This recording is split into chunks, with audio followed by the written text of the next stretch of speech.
जब मन शोक और मोह से भर जाता है तो मनुष्य अपने कर्तव्य से भी पीछे हटने लगता है।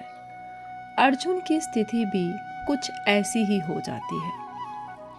आइए समझते हैं श्रीमद् भागवत गीता अध्याय 1 का श्लोक 46 साधक संजीवनी की सरल व्याख्या के साथ। यदि माम प्रतिकारम शस्त्रम शस्त्रपाण्यः धार्तराष्ट्रा रणे हन्युस्तन्मे क्षेमतरम भवेत। अर्थात अगर ये हाथों में शस्त्र अस्त्र लिए हुए धृतराष्ट्र के पक्षपाती लोग युद्ध भूमि में सामना न करने वाले तथा शस्त्र रहित मुझे मार भी दें तो वह मेरे लिए बड़ा ही हितकारक होगा। इसकी व्याख्या इस प्रकार है। यदि माम क्षेमतरम भवेत। अर्जुन कहते हैं कि अगर मैं युद्ध से सर्वथा निवृत्त हो जाऊंगा तो शायद ये दुर्योधन आदि भी युद्ध से निवृत्त हो जाएंगे। कारण कि हम कुछ चाहेंगे ही नहीं, लड़ेंगे भी नहीं, तो फिर ये लोग युद्ध करेंगे ही क्यों। परंतु कदाचित जोश में भरे हुए तथा हाथों में शस्त्र धारण किए हुए ये धृतराष्ट्र के पक्षपाती लोग सदा के लिए हमारे रास्ते का कांटा निकल जाए, वैरी समाप्त हो जाए, ऐसा विचार करके सामना न करने वाले तथा शस्त्र रहित मेरे को मार भी दें तो उनका वह मारना मेरे लिए हितकारक ही होगा। कारण कि मैंने युद्ध में गुरुजनों को मारकर बड़ा भारी पाप करने का जो निश्चय किया था, उस निश्चय रूप पाप का प्रायश्चित हो जाएगा। उस पाप से मैं शुद्ध हो जाऊंगा। तात्पर्य है कि मैं युद्ध नहीं करूंगा तो मैं भी पाप से बचूंगा और मेरे कुल का भी नाश नहीं होगा। जो मनुष्य अपने लिए जिस किसी विषय का वर्णन करता है उस विषय का उसके स्वयं पर असर पड़ता है।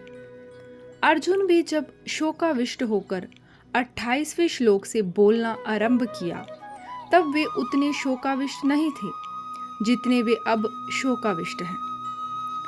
पहले अर्जुन युद्ध से उपरत नहीं हुए पर शोकाविष्ट होकर बोलते बोलते अंत में वे युद्ध से उपरत हो जाते हैं और वाण सहित धनुष का त्याग करके बैठ जाते हैं। भगवान ने यह सोचा कि अर्जुन के बोलने का वेग निकल जाए तो मैं बोलूं, अर्थात बोलने से अर्जुन का शोक बाहर आ जाए, भीतर में कोई शोक बाकी न रहे, तभी मेरे वचनों का उस पर असर होगा। अतः भगवान बीच में कुछ नहीं बोले। विशेष बात, अब तक अर्जुन ने अपने को धर्मात्मा मानकर युद्ध से निवृत्त होने में जितनी दलीलें युक्तियां दी हैं, संसार में रचे पचे लोग अर्जुन की उन दलीलों को ही ठीक समझेंगे और आगे भगवान अर्जुन को जो बातें समझाएंगे उनको ठीक नहीं समझेंगे। इसका कारण यह है कि जो मनुष्य जिस स्थिति में है उस स्थिति की, उस श्रेणी की बात को ही वे ठीक समझते हैं। उससे ऊंची श्रेणी की बात वे समझ ही नहीं सकते। अर्जुन के भीतर कौटुंबिक मोह है और उस मोह से आविष्ट होकर ही वे धर्म की, साधुता की बड़ी अच्छी अच्छी बातें कर रहे हैं। अतः जिन लोगों के भीतर कौटुंबिक मोह है उन लोगों को ही अर्जुन की बातें ठीक लगेंगी, परंतु भगवान की दृष्टि जीव के कल्याण की तरफ है कि उसका कल्याण कैसे हो। भगवान की इस ऊंची श्रेणी की दृष्टि को वे लौकिक दृष्टि वाले लोग समझ ही नहीं सकते। अतः वे भगवान की बातों को ठीक नहीं मानेंगे, प्रत्युत ऐसा मानेंगे कि अर्जुन के लिए युद्ध रूपी पाप से बचना बहुत ठीक था, पर भगवान ने उनको युद्ध में लगाकर ठीक नहीं किया। वास्तव में भगवान ने अर्जुन से युद्ध नहीं कराया है, प्रत्युत उनको अपने कर्तव्य का ज्ञान कराया है। युद्ध तो अर्जुन को कर्तव्य रूप से स्वतः प्राप्त हुआ था, अतः युद्ध का विचार तो अर्जुन का खुद का ही था। वे स्वयं ही युद्ध में प्रवृत्त हुए थे, तभी वे भगवान को निमंत्रण देकर लाए थे, परंतु उस विचार को अपनी बुद्धि से अनिष्ट कारक समझकर वे युद्ध से विमुख हो रहे थे, अर्थात अपने कर्तव्य के पालन से हट रहे थे। इस पर भगवान ने कहा कि ये जो तू युद्ध नहीं करना चाहता, ये तेरा मोह है, अतः समय पर जो कर्तव्य स्वतः प्राप्त हुआ है उसका त्याग करना उचित नहीं है। कोई बद्रीनारायण जा रहा था, परंतु रास्ते में उसे दशा भ्रम हो गया, अर्थात उसने दक्षिण को उत्तर और उत्तर को दक्षिण समझ लिया। अतः वे बद्रीनारायण की तरफ न चलकर उल्टा चलने लग गया। सामने से उसको एक आदमी मिल गया। उस आदमी ने पूछा कि भाई कहाँ जा रहे हो? वह बोला बद्रीनारायण। वे आदमी बोला कि भाई बद्रीनारायण इधर नहीं है, उधर है, आप तो उल्टे जा रहे हैं। अतः वह आदमी उसको बद्रीनारायण भेजने वाला नहीं है, किंतु उसको दिशा का ज्ञान कराकर ठीक रास्ता बताने वाला है। ऐसे ही भगवान ने अर्जुन को अपने कर्तव्य का ज्ञान कराया है, युद्ध नहीं कराया है। स्वजनों को देखने से अर्जुन के मन में यह बात आई थी कि मैं युद्ध नहीं करूंगा, न योत्सय। पर भगवान का उपदेश सुनने पर अर्जुन ने ऐसा नहीं कहा कि मैं युद्ध नहीं करूंगा, किंतु ऐसा कहा कि मैं आपकी आज्ञा का पालन करूंगा। करिष्य वचनम तव, अर्थात अपने कर्तव्य का पालन करूंगा।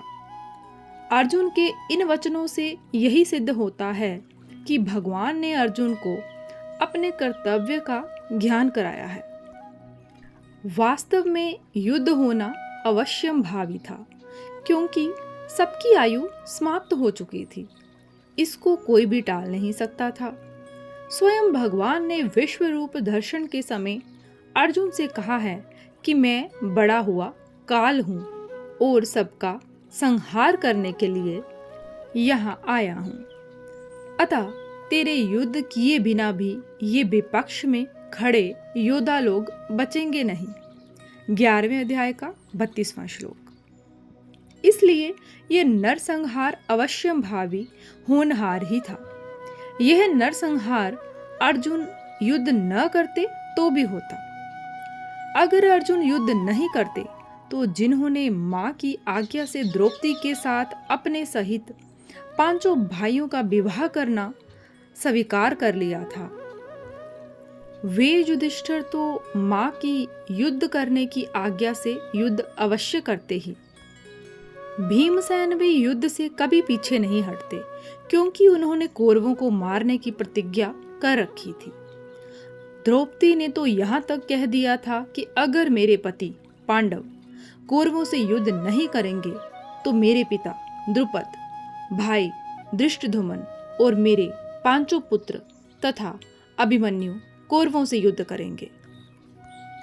इस तरह ऐसे कई कारण हैं जिससे युद्ध को टालना संभव नहीं था।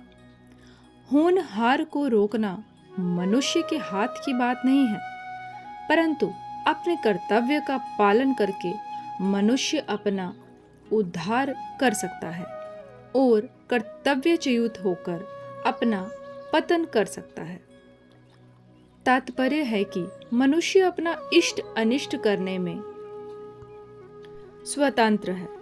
इसलिए भगवान ने अर्जुन को कर्तव्य का ज्ञान कराकर मनुष्य मात्र को उपदेश दिया है कि उसे शास्त्र की आज्ञा के अनुसार अपने कर्तव्य के पालन में तत्पर रहना चाहिए, उससे कभी च्युत नहीं होना चाहिए।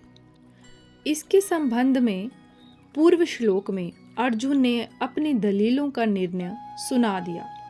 उसके बाद अर्जुन ने क्या किया, इसको संजय आगे के श्लोकों में बताते हैं। प्रिय साधकों, इस प्रकार अर्जुन शोक और मोह से व्याकुल होकर युद्ध न करने की बात कहते हैं।